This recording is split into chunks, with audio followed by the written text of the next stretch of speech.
श्याम भक्तों, सब कहते हैं ये वस्त्र चमत्कारी है, अर्थात बाबा श्याम का बाघा यानी पीतांबरी वस्त्र चमत्कारी है।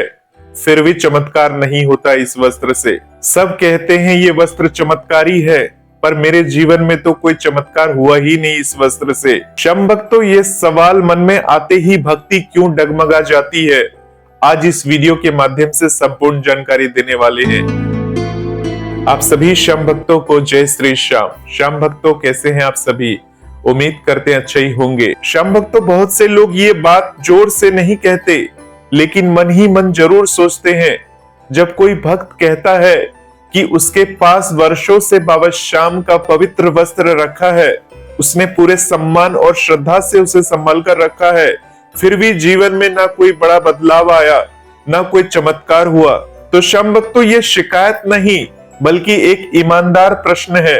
यह प्रश्न तब जन्म लेता है जब आस्था उम्मीद से टकराती है, और ये टकराव गलत नहीं है बल्कि समझ की ओर ले जाने वाला पहला कदम है। श्याम भक्तों, सबसे पहले ये समझना जरूरी है, चमत्कार शब्द को हम किस अर्थ में समझते हैं। अधिकतर लोग चमत्कार को किसी अचानक घटने वाली, आंखों से दिखने वाली बड़ी घटना के रूप में देखते हैं। श्याम भक्तों, जैसे तुरंत धन आ जाना, बीमारी का एक झटके में ठीक हो जाना, या वर्षों की समस्या एक दिन में समाप्त हो जाना। श्याम भक्तों, जब ऐसा कुछ नहीं होता तो मन कहता है कि शायद वस्त्र में कुछ खास नहीं है, या फिर बाबा श्याम ने हमारी ओर ध्यान ही नहीं दिया, इसलिए इस वस्त्र का कोई चमत्कार नहीं हो रहा। श्याम भक्तों, लेकिन यही एक बहुत बड़ी भूल हो जाती है। हम चमत्कार को घटना मान लेते हैं, जबकि वास्तविकता में चमत्कार अक्सर प्रक्रिया होता है। प्रक्रिया धीरे चलती है, शांत होती है और दिखावा नहीं करती। श्याम भक्तों, इसलिए जो व्यक्ति केवल परिणाम की प्रतीक्षा करता है, वो इस प्रक्रिया को देख ही नहीं पाता कि चमत्कार किस प्रकार से और कैसे हो रहा है। श्याम भक्तों, अक्सर लोग ये भी मान लेते हैं कि यदि उनके जीवन में कष्ट अब भी है तो इसका अर्थ है कि कोई कृपा हुई ही नहीं। लेकिन ये सोच अपने आप में अधूरी है। जीवन में कठिनाइयों का रहना और जीवन से टूट जाना, ये दोनों अलग बातें हैं।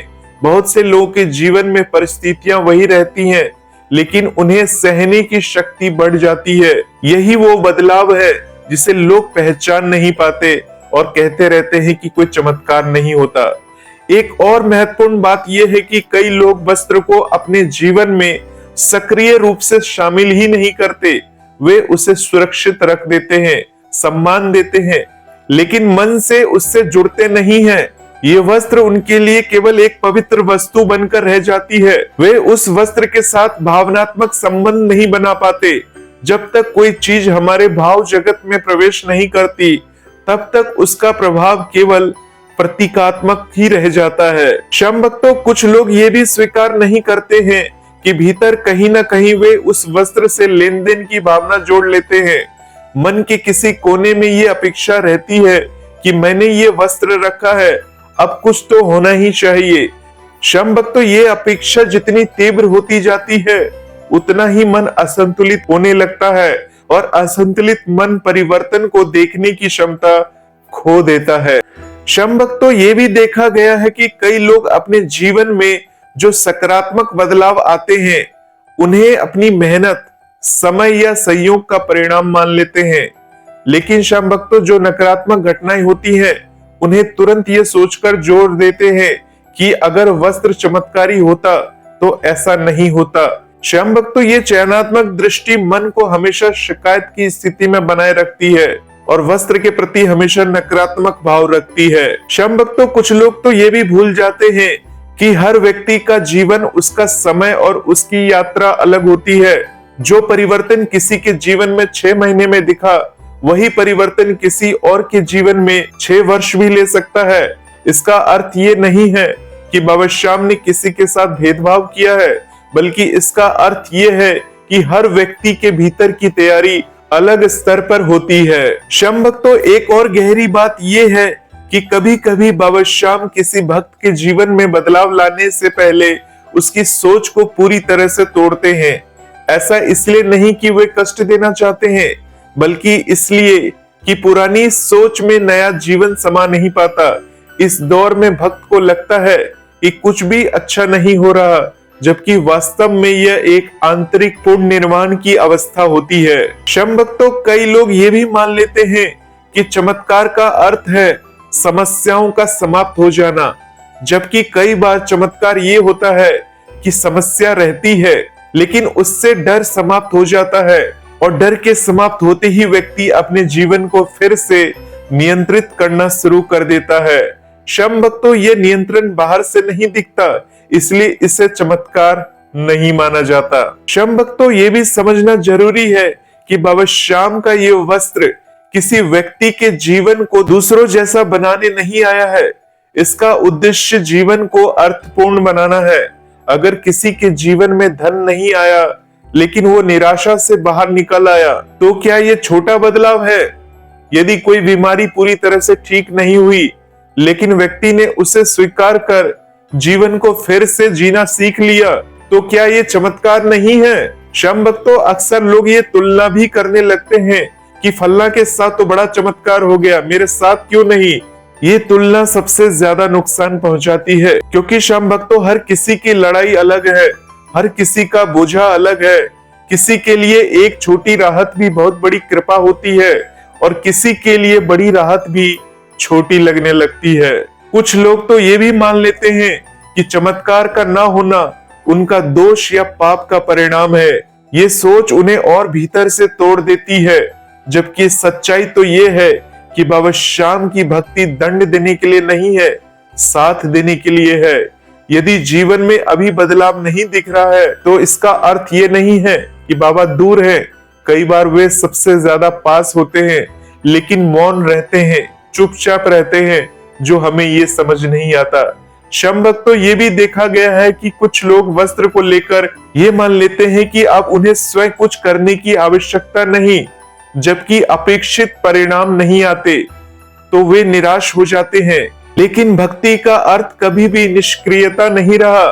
बाबा श्याम सहायता करते हैं। जीवन की यात्रा भक्त को स्वयं तय करनी पड़ती है, खुद से चलनी होती है, तभी वो सही मार्ग पर पहुंच पाते हैं। शम भक्तों, ये समझना बहुत जरूरी है कि चमत्कार का सबसे बड़ा रूप दृष्टि का बदलना है। जब व्यक्ति वही जीवन जीते हुए उसे अलग तरह से देखने लगता है, तब असली परिवर्तन होता है। लेकिन ये परिवर्तन भीतर होता है, इसलिए उसका कोई ढोल नहीं बजता। ये आपको समझना चाहिए। जो लोग ये कहते हैं कि उनके साथ कोई चमत्कार नहीं हुआ, उन्हें एक बार ये अवश्य देखना चाहिए, क्या वे आज भी उतने ही टूटे हुए हैं जितना पहले थे? क्या वे आज भी उतने ही अकेले महसूस करते हैं? अगर उत्तर नहीं है तो शायद चमत्कार घट चुका है, बस उसे पहचानने की दृष्टि आपकी नजर में अभी तक नहीं बनी है। शम भक्तों, और यदि उत्तर हाँ है, तब भी निराश होने की आवश्यकता नहीं, क्योंकि कई बार बाबा श्याम की कृपा अंतिम क्षण में नहीं, सही क्षण में प्रकट होती है। और सही क्षण वो क्षण होता है जब मन वास्तव में सुनने को तैयार हो जाता है। इसलिए ये कहना कि मेरे साथ कोई चमत्कार नहीं हुआ एक अंतिम निष्कर्ष नहीं है, बल्कि एक पड़ाव है। यात्रा अभी आपकी जारी है। बाबा श्याम के धाम तक जाना है और बाबा श्याम से ये बात कह देना है कि बाबा श्याम, ये वस्त्र मेरे पास है, परंतु आपकी कृपा अभी तक मुझे महसूस नहीं हुई है।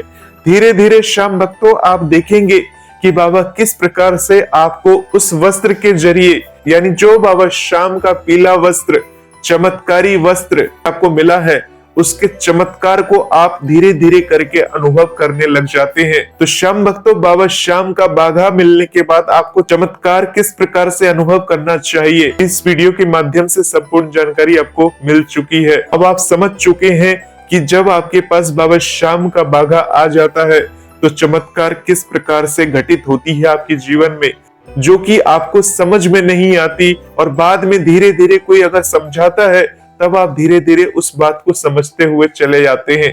तो श्याम भक्तों, इस वीडियो को बनाने का यही महत्व था कि बाबा श्याम का बाघा घर में होते हुए भी अगर आपको ये फील होता है कि मेरे साथ कोई चमत्कार नहीं हो रहा, बाबा श्याम हम पर कृपा नहीं कर रहे, हमारे साथ हमेशा बुरा हो रहा है, तो इस वीडियो के माध्यम से आज आपने सारी जानकारी ले ली है।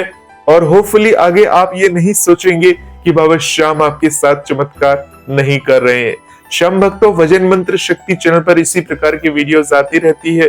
बाबा श्याम से जुड़े रहें और भजन मंत्र शक्ति चैनल के वीडियोस को देखते रहें। वीडियो अच्छी लगी हो तो चैनल को सब्सक्राइब करके, वीडियो को लाइक करके इस वीडियो को शेयर करना ना भूलें। मिलते हैं एक नए वीडियो के साथ, तब तक के लिए आप सभी श्याम भक्तों को जय श्री श्याम, जय श्री राधे।